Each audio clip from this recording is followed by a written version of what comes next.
Wala akong planong makipagkaibigan sa mga multo. Nasa third floor ng building na yan yung classroom ko. Baka estudyante ko yun. Mukhang kailangan na natin tumawag ng pulis. Building 3. Letter Sender.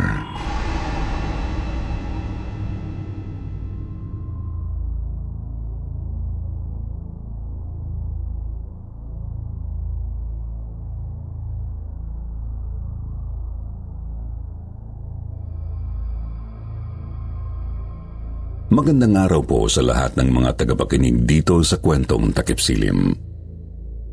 Ganun na rin po sa inyo, Sir Jupiter. Matagal na akong avid listener ng mga kwento ninyo, lalo na at ito ang pamparelax namin ng mga kasama ko habang naka-duty sa trabaho. Ako po si Rudy, hindi tunay na pangalan. Ako po ay 50 anyos na at nagtatrabaho bilang gwardiya sa isang museum dito sa Maynila. Matagal ko na pong binabalak na magpadala ng kwento rito, kaya naman tiyak na aabangan namin ng mga kasamahan ko ang episode na ito kapag pinalad na mapili. Halos 3 dekada na rin akong nagtatrabaho bilang isang gwardiya. At itong nakakatakot na karanasan na isasalaysay ko ay nangyari noong bago-bago pa lang ako sa serbisyo. Taong 1999, ako po ay na-assign na gwardiya sa isang elementary school sa Bulacan. Hindi ko na po tutukuyin ang eksaktong bayan at lugar. 26 years old pa lang po ako noon. Nung una ay reliever lang ako. Ngunit nang magretiro ang isa sa mga kasamahan namin ay ginawa na nga akong regular dito. Masaya naman ako lalo na't guro sa paaralang yun ang kababata kong si Jimmy na madalas ding nakatambay sa guardhouse. Nakikipagkwentuhan kapag walang klase at hindi busy. Nalalapit na ang graduation noon at nagsisimula na ang practice ng mga gagraduate na estudyante para sa ceremony. Wala kaming kaalam-alam na ang taon at araw na ito pala ay tatatak sa alaala namin ni Jimmy at ng isa pang guro na si Ma'am Marie.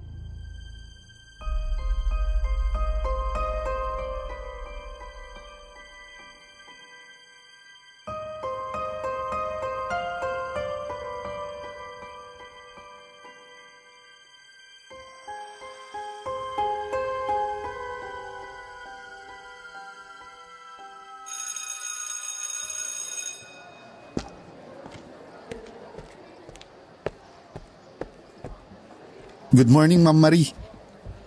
Good morning, Kuya Rudy. Palagi na. Himala, hindi nakatambay rito si Sir Jimmy ngayon ah. Yes, Ma'am Marie. Hinahanap niyo po ba ako? Ay, speaking of the devil, kararating mo lang din, sir? Yes, ma'am. Ano, Pards? Sama ka na mamaya. Basketball tayo nila, Makmak. Anong oras? 6:00.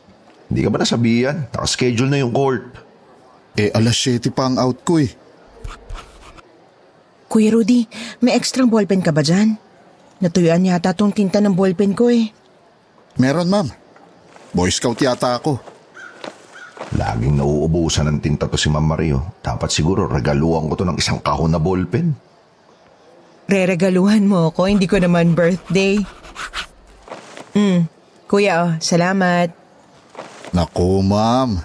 Kapag ang lalaki nagpaplanong regaluhan ka kahit hindi mo birthday, ibig sabihin manlili... Oy, walang ganyanan.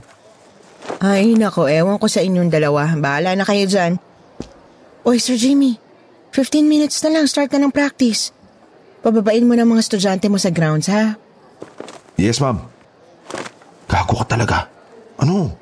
Habol ka na lang mamaya sa court, ha? Ma'am Marie! Ma'am! Yes, Cheche. Ma'am, magpapaalam po sana ako. Baka 3 days po ako munang hindi makapasok eh. Okay lang po ba kung sa Saturday na lang po ako umattend ng practice? Bakit hindi ka papasok? Iha, hindi pa bakasyon ha. May mga klase pa kayo. Medyo personal po kasi eh. Ay, kung personal, mamimili ka lang. Alin ba ipaprioritize mo? Pag-aaral o personal? Baka sa boyfriend mo na naman yan ha, ang bata mo pa. Graduating pa man din. Ano, buntis ka ba? Maawa ka sa mga magulang mo. Hindi po, ma'am. Wala nga po akong boyfriend eh. Sige na po, ma'am. A-attend naman po ako ngayon.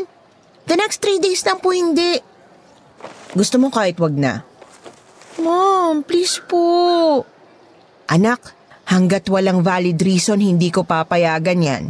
Ay, yung 3 days na absenan mo, review nyo yun para sa finals ah. Tsaka may project kayo kay Sir Jimmy sa PE, di ba? Ma'am, sige na po. Ay nako, Cheche, sumasakit ulo ko. Umaga. Doon ka na nga sa grounds. Magsisimula na yung practice.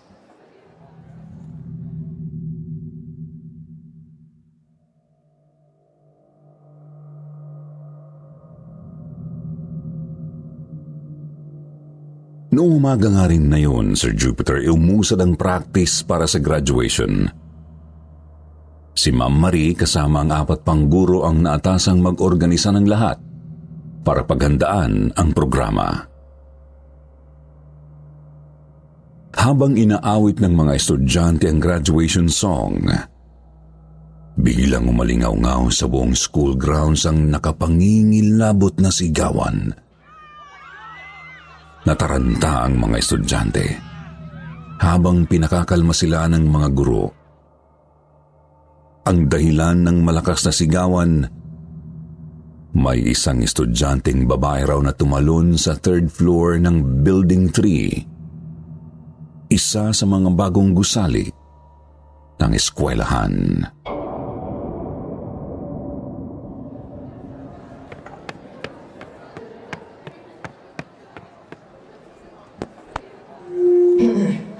Attention students, please. Huwag kayong magpanik. 4th year section A at section B, magsiupo kayo. Walang aalis sa pwesto, upo lang. Ma'am Marie, kayo munang bahala rito. Pupuntaan ko lang yung Building 3. Sasama ako, sir. Wag na, ma'am. Jimmy, nasa 3rd floor ng building na yan yung classroom ko. Baka estudyante ko yun. Oo, siya. Tara. Pards, anong nangyari? Bakit nagsisigawan yung mga estudyante? Pards, sakto dating mo. Pupuntaan pa lang kita eh.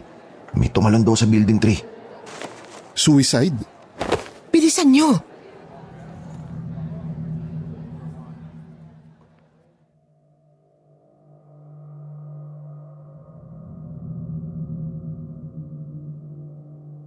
Hindi lahat ay nakasaksi sa nasabing insidente ng pagtalon sa Building 3. Nagsisipag-iyakan naman ang mga nakakita dahil sa trauma.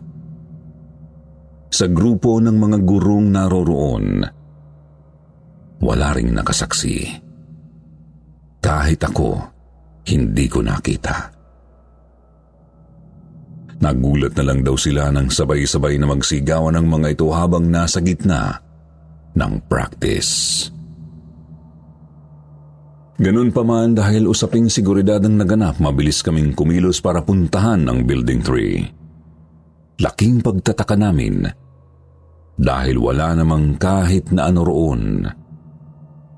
Walang katawan o kahit bakas man lang ng sinasabing estudyante na tumalon.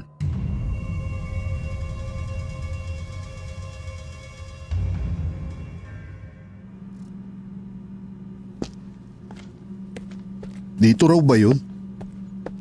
Oo, Kuya Rudy. Dito raw nakita ng mga estudyante. Tumalon daw mula dun sa 3rd floor.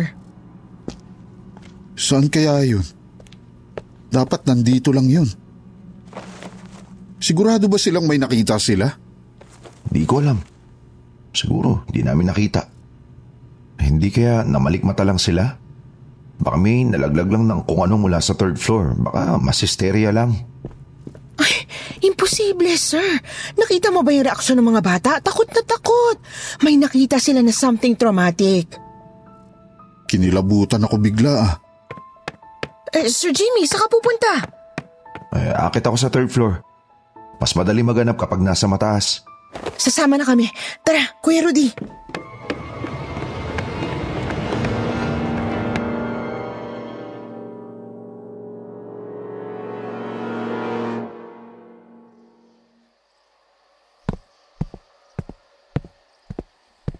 Ano, sir? Kitang-kita yung buong school grounds mula rito eh. Wala namang kahit na ano sa baba. Ang weird. Ano yun? Oh my God. Sir Jimmy, may umiiyak. Sa classroom mo nanggagaling, ma'am. Ma'am Marie, estudyante nyo. Cheche! Oh my goodness, tinakot mo kami. What are you doing here? Kanina ka pa ba rito? Hindi ka sumama sa practice? I'm sorry, ma'am. Sorry po. Wala ka ba nakita rito kanina, Cheche? Meron daw kasing... Sir, wait lang. Cheche, may pinagdadaanan ka ba? Bakit ka pa umiiyak? Sorry po. Hindi ka po pwedeng ikwento. Cheche, sandali. Saan ka pupunta? Diyos ko, ano ba tong araw na to? Ang daming ganap pa. Mukhang may pinagdadaanan yung estudyante nyo, ma'am. Hindi ako sanay. Masayahin niya si Cheche. Ako rin, sir. Nakakapanibago.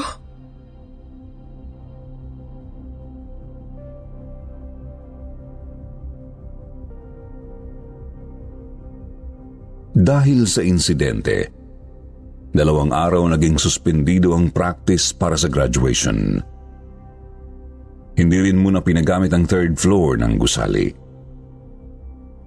Minabuti ng prinsipal na pagpahingahin ang mga bata habang isa-isang kinakausap sa guidance office yung mga nagsasabing nakita nila ang pagtalon ng babae sa Building 3.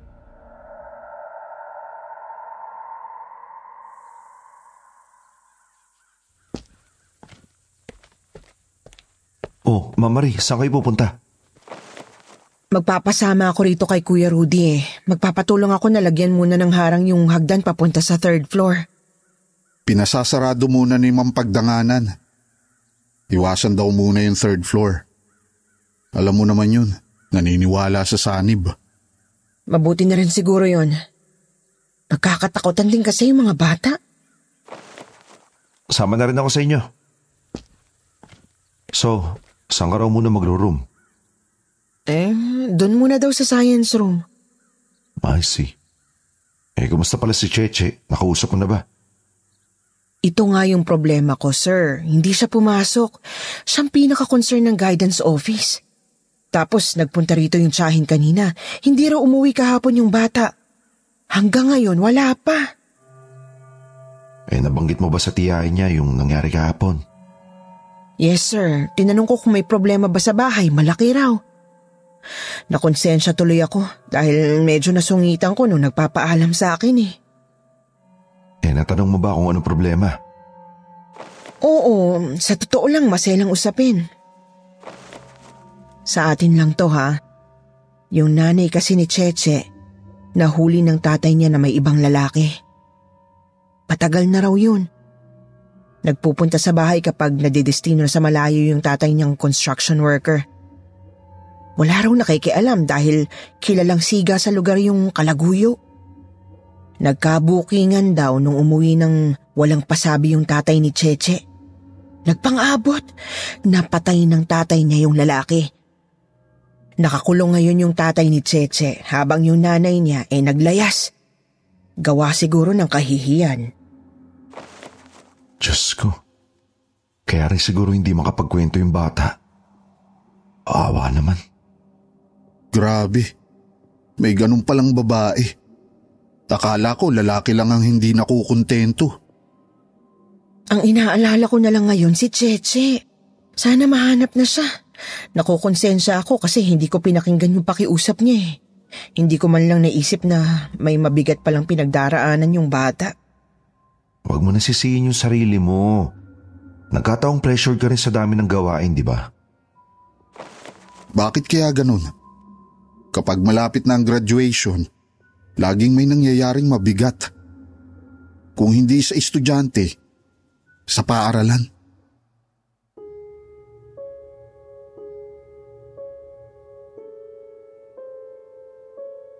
Noong mga pagkakataong yon, Sir Jupiter, tingin lang ang ibinato ni na Ma'am Marie at Jimmy sa akin. Sila man, hindi may pagkaila ang di may paliwanag na mga pagkakataon gaya nito sa tuwing malapit na ang graduation. Kinagabihan noong araw na yon, wala akong kamalay-malay, Sir Jupiter. Naibibigay pala sa akin ng pagkakataon ang isang nakakapanindig balahibong karanasan. 7:00 pa lang pinatay ko na ang mga ilaw sa lahat ng gusali. Iba ang pakiramdam ko sa Building 3 noong mga sandaling yon. Lalo na nang mapilitan akong akyatin ang 3rd floor.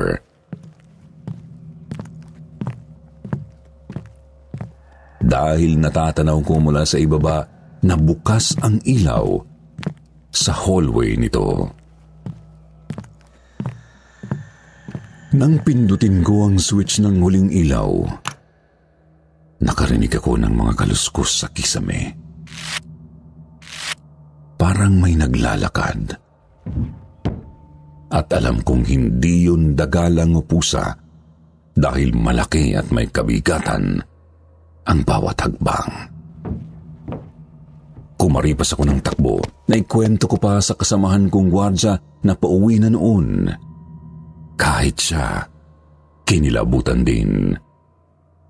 Mabuti na lang daw at hindi siya ang night shift ngayon.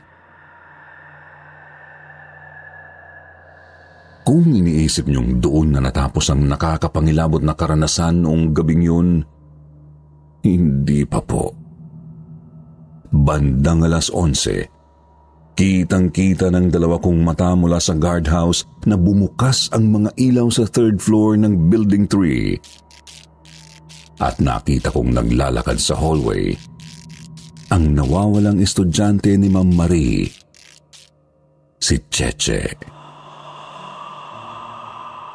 Kinaumagahan, kinuwento ko rin ito kina Jimmy at Ma'am Marie.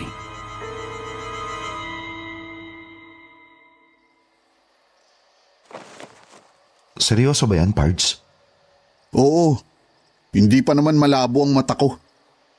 Tsaka, kilala ko naman yung batang yun. Imposibleng magkamali ako.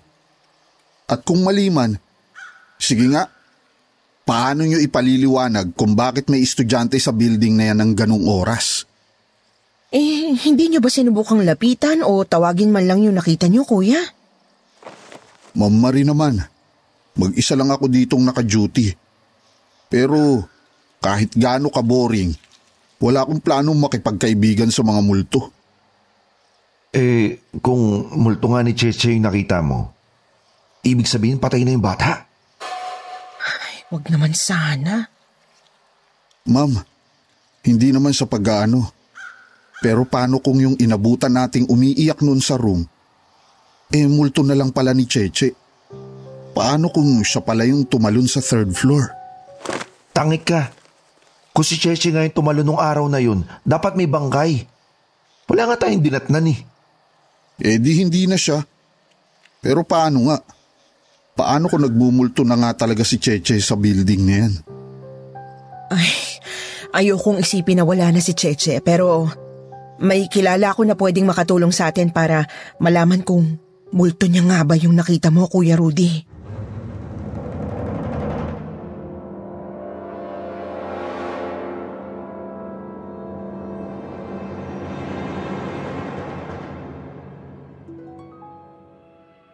Hindi lang pamilya ni Cheche ang nag-aalala sa mga sandaling ito, kundi ang buong paaralan na rin.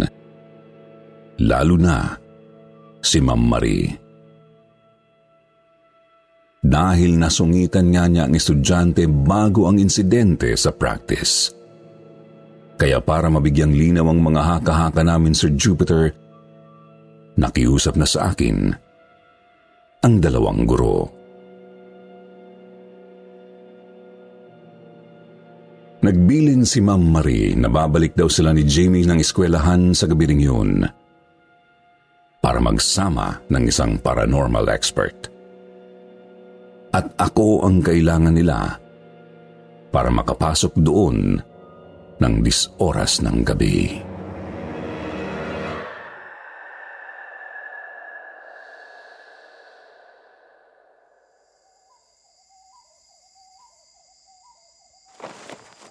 Sir Victor, this is Sir Jimmy, co-teacher ko, tsaka si Kuya Rudy, security ng school at kababata ni Sir Jimmy.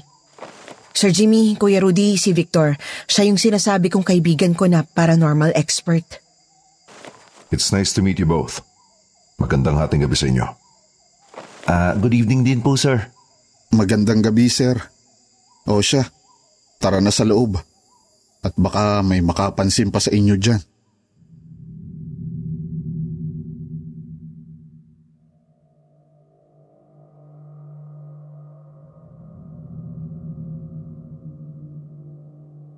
Wala kaming inaksayang oras, Sir Jupiter. Tinuntun agad namin ang 3rd floor ng Building 3. Naglabas ng isang maliit na aparato si Victor na kailangan daw niya sa pag-detect ng mga enerhiya.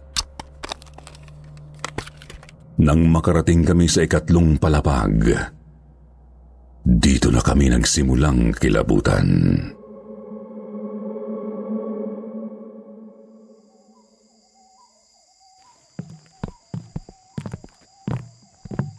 Ano yung hawak mo, sir?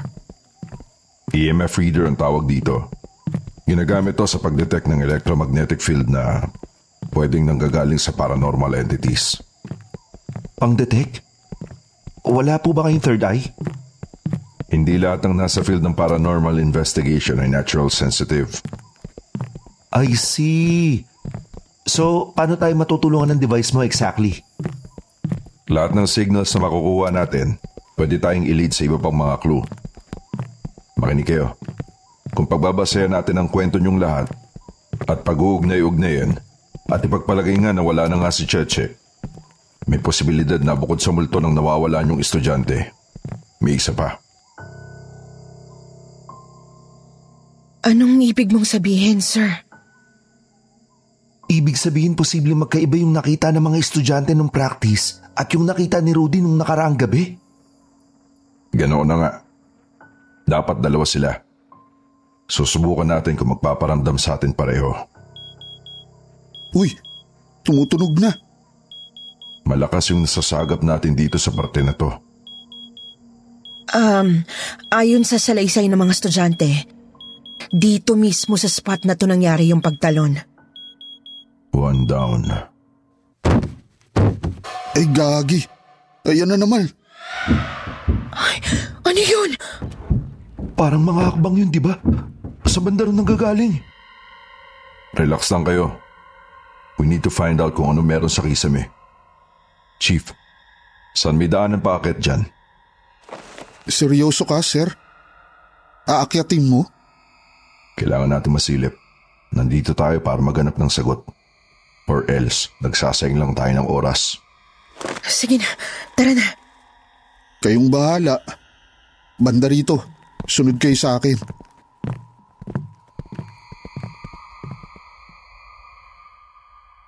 Sa totoo lang, Sir Jupiter, ay duda kami sa kredibilidad ni Victor noong una. First time lang naming makakilala ng isang tao na ganito ang propesyon. Karaniwan kasi pag ganitong mga pagkakataon ay espiritista o di kaya ay albularyo ang tinatawag. Pero kakaiba ang lakas ng loob ni Victor.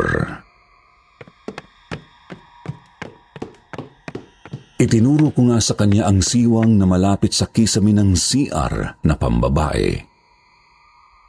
Kwadrado at halos kalahati lang ng pangkaraniwang pinto ang sukat nito. Yun lang ang tanging daan paakyat doon. Nagsimula na rin kaming makarinig ng iyak mula sa isang babae, kaya sumampa agad si Victor na flashlight lang ang dala. At hindi kami makapaniwala sa natuklasan niya.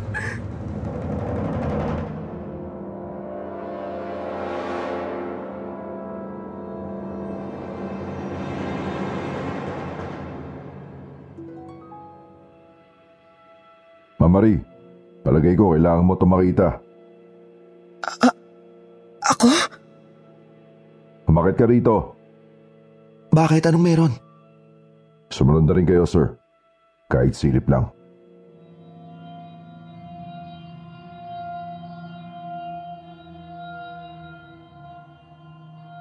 Litong-lito kami ng mga sandaling yun, Sir Jupiter, at natatakot din. Dinatnan kasi namin sa napakadilim na sulok ng kisame ang isang estudyante. Umiiyak.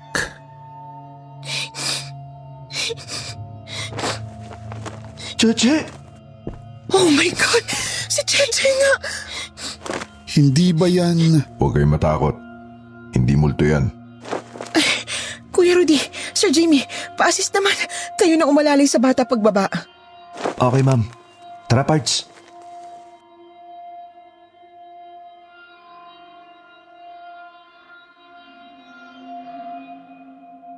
Akala namin yun na ang pinakamalaking sorpresa noong gabing yun, Sir Jupiter. Hindi pa pala.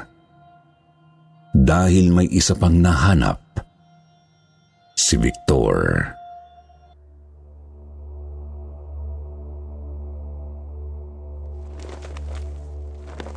Dahan-dahan lang, nak, ha?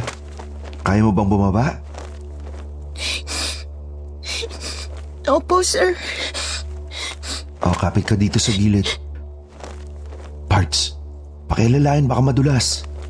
Sige. Nakaabang naman ako dito sa babae. Sir Rudy? Sir? Yes, sir. Mukhang kailangan na natin tumawag ng pulis. Bakit, Sir Victor? May kalansay sa banda ron sa kabilang side. Kalansay?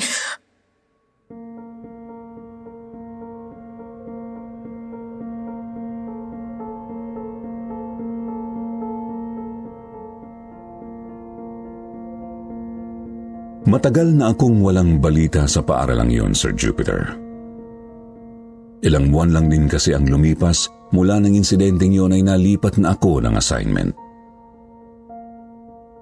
Ang alam ko lang, nagkaroon ng investigasyon sa natagpuang kalansay sa Kisame.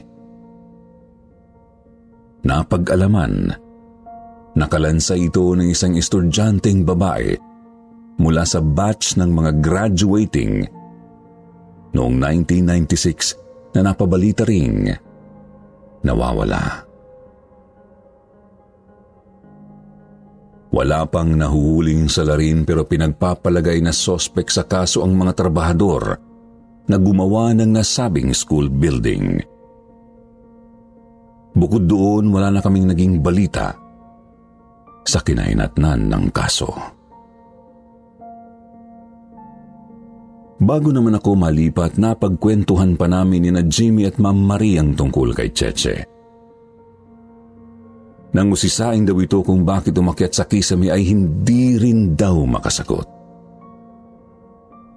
Kahit daw ang bata hindi alam kung paano siya napunta roon. Hindi na rin nakapagmarcha si Cheche noong graduation.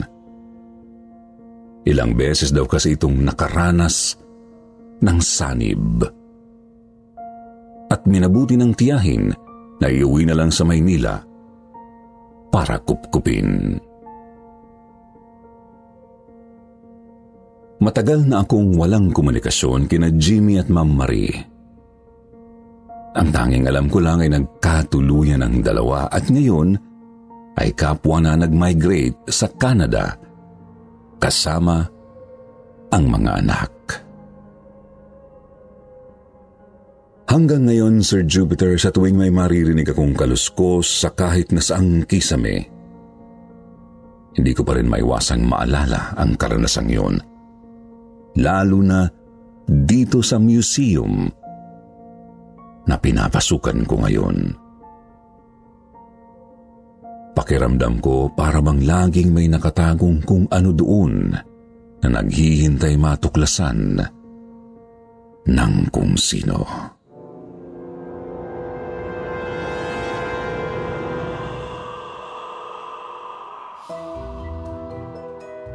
At ngayon naman dumako tayo sa inyong paboritong shoutout portion.